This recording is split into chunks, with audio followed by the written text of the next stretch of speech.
पुन्हा नाशिक जे रेल्वेचा मार्ग आहे तो अत्यंत महत्त्वाचा आहे आपल्या गोल्डन ट्रायंगलच्या दृष्टीनं. पुन्हा नाशिक मुंबई हा गोल्डन ट्रायंगल आहे.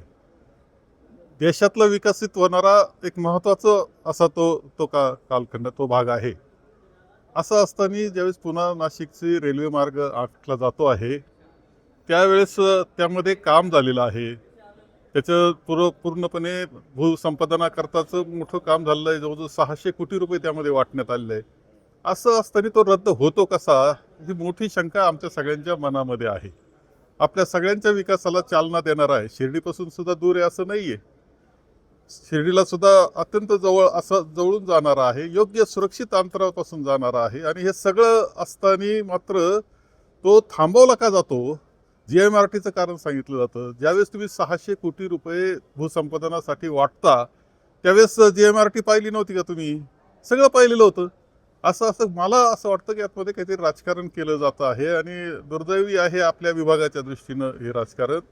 आपल्या सगळ्यांकरता मदतीचं, या विभागाला मदतीचं असं आहे. ते थांबवलं गेलं आणि म्हणूनच 9 तारखेला आंदोलन केलं जात आहे. सत्यजित तांबे आमदार आहेत, ते पुढाकार त्यामध्ये घेत आहेत. मला असं वाटतं की आपल्या भविष्यकाळाच्या दृष्टीनं पिढ्यानपिढ्याच्या भविष्यकाळात, हे काही एखाद्या वर्ष 5-2 वर्षाचा विषय नाही आहे. पुढच्या 100 वर्षाचा विषय जर असेल तर ते आपण सगळ्यांनी गांभीर्यपूर्वकच घेतलं पाहिजे, या मताचा मी स्पष्टपणे आहे. जिल्हा बँकेच्या वरती कायम वर्चस्व राहिलेलं काँग्रेस आता महायुतीमध्ये देखील 2 गट पडल्याचं दिसतंय. नेते वेगवेगळ्या पद्धतीने घडत आहेत. राधाकृष्ण विखे सध्या शांत भूमिकेने बघण्याची भूमिका घेत आहेत.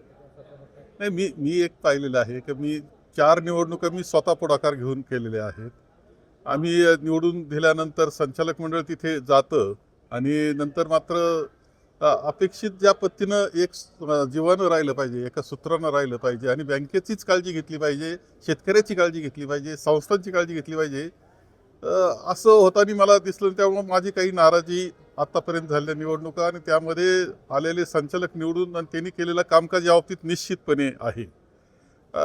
आता मी पुढाकार घेऊन सगळ्यांना एक केलं होतं. राजकारण इथं नसतं, सगळेजण एकत्र येतातच चालवतात. परंतु आता मी म्हणतो आहे की आता पाहूया काय होतं ते, आता काय कोण कसं काय करतंय हे पाहतोय. मी म्हणजे वेट अँड वॉच या भूमिकेमध्ये मी आहे. तुम्ही वेट अँड वॉचची भूमिकेत आहेत, विखे पाटील वेट अँड वॉचची भूमिकेत आहेत, मात्र राम शिंदे आता जिल्ह्यातील सर्वच नेत्यांना भेटत आहेत.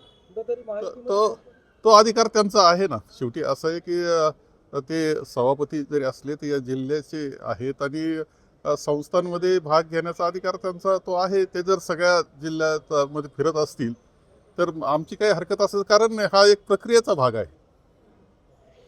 राज्यातून काँग्रेस सक्रिय नाहीये, फक्त अध्यक्षच फिरत आहे, बाकी काही लोक दिसत नाही. सगळीकडेच फिरतायत, फक्त तुम्ही जर मदत केली तर ते दिसतील.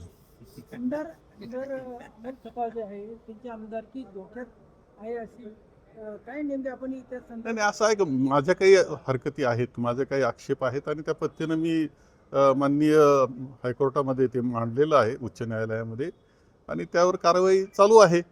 पाहायचं काय होतं ते.